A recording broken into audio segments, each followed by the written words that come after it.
เบเซนต์นักเจรจาชาวจีนดูเหมือนจะอยู่ในสถานการณ์ที่ลำบาก So now, Mr. Secretary, you just got back from Stockholm, Sweden. You were there meeting with the Chinese delegation about trade talks.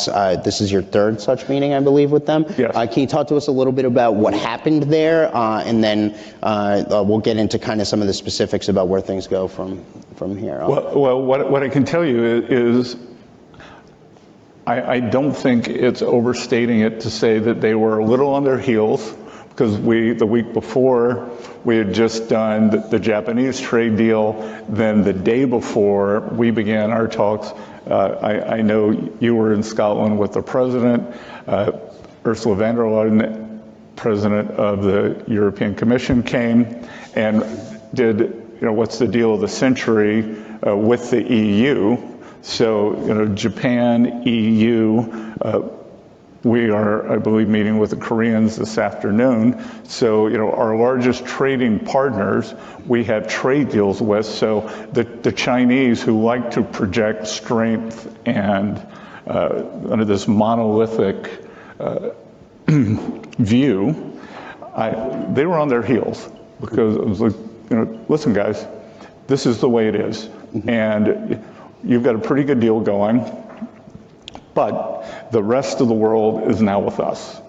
And you're not going to get a special deal. You're not going to get this. The EU is a bigger trading partner.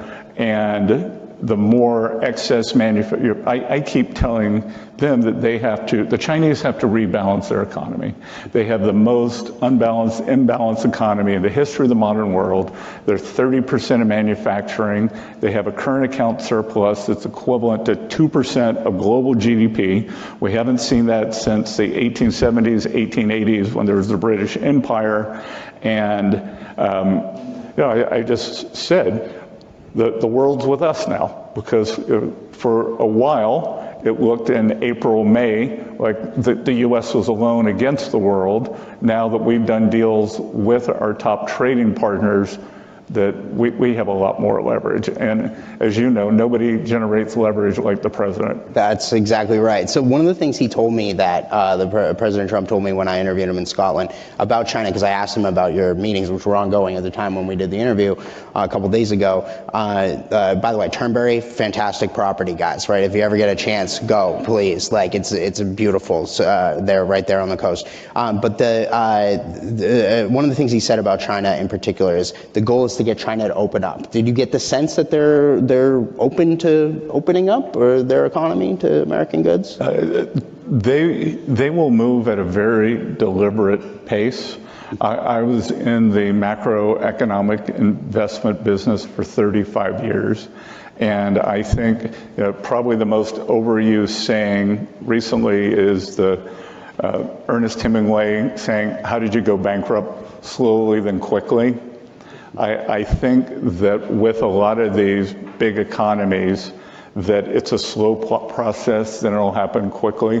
Like I remember the Japanese had the bubble burst. They didn't want to do much about it. Then Abe came, President Trump's great friend, Prime Minister Abe, came into office in 2012, and boom, the Japanese hit the accelerator and never looked back. So my sense is that it's not going to be a straight line, that they are doing, they have 5-year planning sessions. They are meeting for the planning sessions. It's called the 5-year plan. They are doing their 5-year plan in September or October. They'll announce the results of that in February. So I encourage them that if they are going to rebalance to more of a consumer economy, to make that known. So we'll see. So you mentioned the other deals, the EU deal, and that happened while we were there with the president. The